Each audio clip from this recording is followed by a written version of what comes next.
Okay, Virgo. Virgo, this is your July monthly reading. Here we go, Virgo. Okay, so we have, are you dealing with the fire sign? Because you got a lot of fire energy. You got a lot of Sagittarius, Leo energy, but it could also be because Venus is in Leo right now. So you could be, for you, Virgo, you could honestly be attracting a lot of love around you right now. So what we have is, in the beginning of the month, it seems like you're dealing with somebody who does not want to commit. Somebody who is kind of there for a good time, but not the long time. Someone who's not committing, but there's an opportunity for a romance, but it's probably going to be a short-lived little fling. So it depends on if you want that. Now, this is what is interesting to me, is in the past, you have the Three of Cups in reverse, which kind of implies like either office romance, coworker romance, or somebody came between you. The romance was fun, but it wasn't committing. It was kind of done in like a party atmosphere, and whatever this was, it left you confused and kind of at a stalemate. You were like very much, what is this relationship? Where is it going? What is happening? And this seems to be maybe a big issue for you, because the next card you got is a Hermit, and because it's major arcana, this kind of tells me that you're asking yourself a deeper question, which is great because we are in Venus in retrograde in Leo. So what that means is that you're going to be asking yourself, do I want to continue to love like this? Do I want to let these aimless lovers into my life? What do I want? And this is why the Hermit card, I think, is so important for you to take a minute, especially over the stalemate card, because if you are at a stalemate, you need to go in and hear your voice, not hear everyone else, but to ask yourself, this doesn't sit right with me. Anytime you feel a little off balance, you got to listen to it. Even if it's like, your lonely voice is like, but we'll never meet anyone, we'll be alone forever.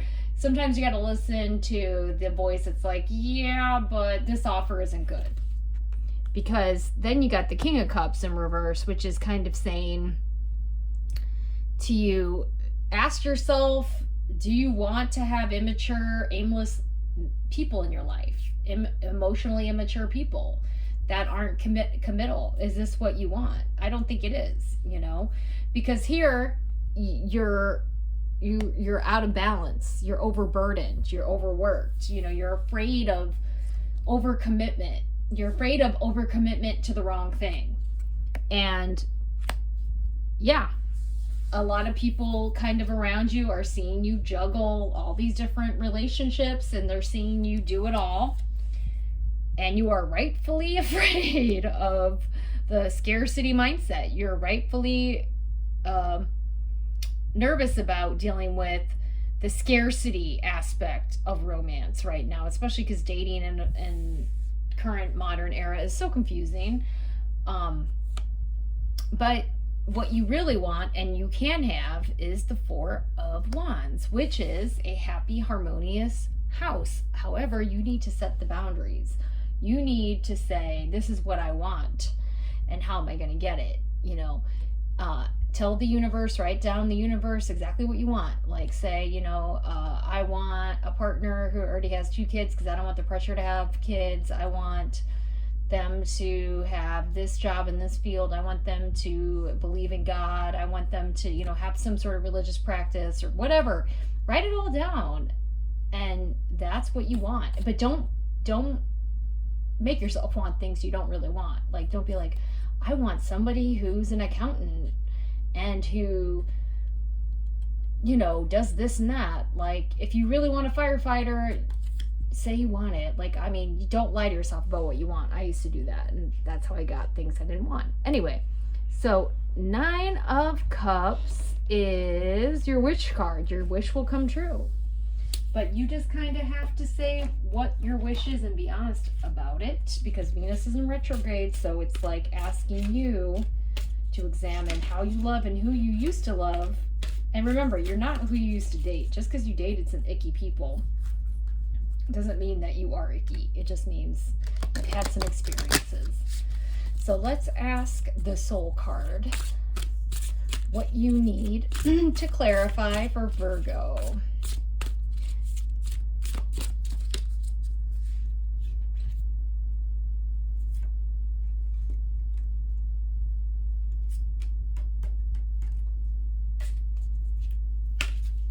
Let's see.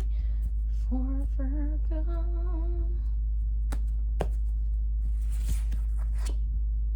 Speak up. Interesting. You are being asked to speak up, Virgo. Is there something going on in your relationship that you don't like?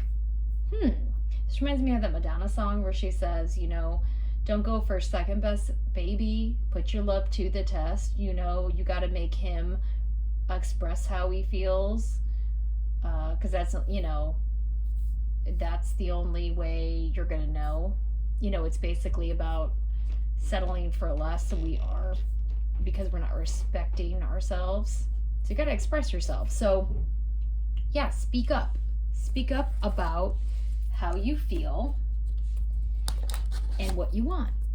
And guess what? Maybe you'll get it. Possibly. Can you risk that? So speak up in your relationship.